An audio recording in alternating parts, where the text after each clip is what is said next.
Jahrzehntelang hat Manuel W. geschwiegen.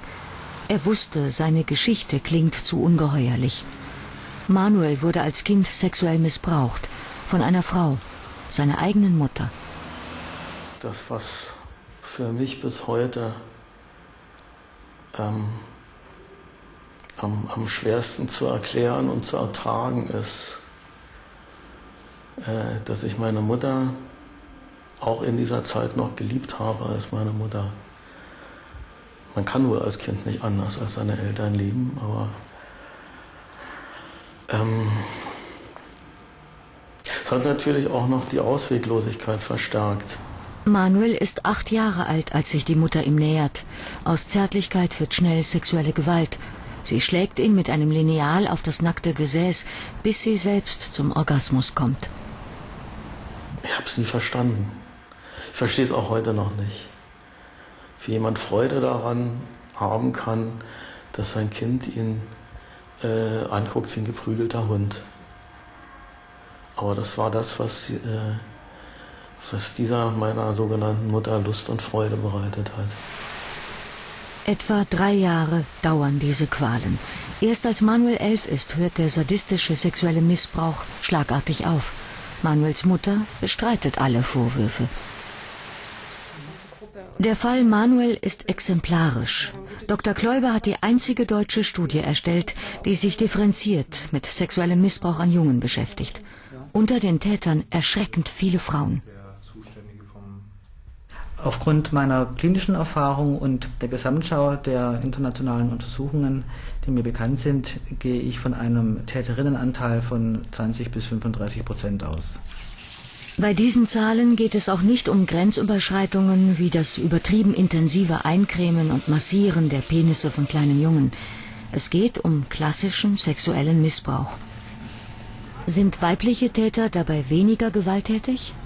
Wir haben hier auch sehr sadistische Formen sexueller Gewalt durch Frauen. Zum Beispiel die Zigarette auf dem Penis des Jungen ausdrücken, Steinchen zwischen die Vorhaut schieben, sodass der Junge sehr schmerzhafte Verletzungen hinterher auch hat. Das heißt, wir müssen nicht glauben, dass Frauen weniger quälend, verletzend missbrauchen als Männer.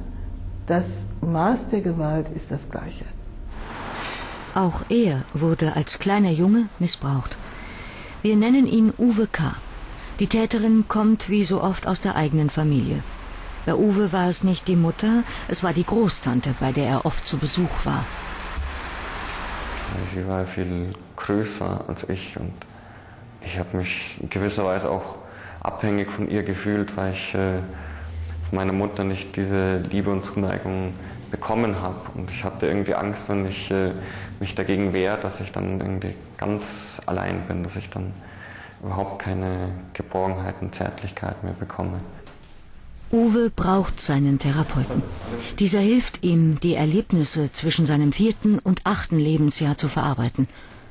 Bei jeder Gelegenheit berührte die Großtante Uwes Penis, einmal zwang sie ihn sogar, sie oral zu befriedigen. Uwe K. ist schwer traumatisiert. Suizidversuche. Seine Mutter ist die einzige Person in der Familie, die ihm glaubt. Sie wurde als 11-jähriges Mädchen selbst sexuell missbraucht. Von derselben Täterin, der Großtante. Nach meiner Praxiserfahrung gehe ich davon aus, dass maximal 3, 4 oder 5% der Jungen, die von Frauen ausgebeutet werden, erkannt werden als Opfer. Professionelle Helfer und Helferinnen, Lehrer, Sozialarbeiter, Psychologen haben häufig kein fundierteres Wissen zum Thema Missbrauch an Jungen und Frauen als Täterinnen als die Laien auf der Straße. Das heißt, die Opfer bleiben in der Regel allein, weil ihre Taten von den Profis auch bagatellisiert werden, die Zeichen nicht wahrgenommen werden und sie keine Unterstützung bei der Heilung bekommen. Selbsthilfegruppen geben den Opfern wie Manuel W. Halt. Bei Therapeutinnen war er dagegen auf Unverständnis oder schroffe Ablehnung gestoßen. Genau 9 von 10 Frauen, denen ich meine Geschichte anerzählt habe, haben mit Abwehr in verschiedenem Maß reagiert. Von will ich lieber nicht hören bis hin zu von vergewaltigten Frauen kennt man es, Sie berichten die Vernehmung bei der Polizei als zweite Vergewaltigung. Und so ist es mir da auch immer wieder gegangen. Erst bei Tauwetter e.V. in Berlin findet Manuel W. Hilfe. Hier wurden in 12 Jahren über 1000 männliche Missbrauchsopfer beraten. Bei über einem Viertel war der Täter eine Frau. Tauwetter steht als älteste Anlaufstelle dieser Art noch immer sehr alleine da. Es sind meines Wissens im Bundesgebiet, im gesamten Bundesgebiet, 6 Beratungsstellen, wo Männer arbeiten, die Männer beraten, die als Junge sexuell missbraucht worden sind. Das ist zu wenig. Die meisten Opfer sexualisierter Gewalt, die meisten männlichen Opfer, haben kein adäquates Unterstützungsangebot. Die werden im Stich gelassen.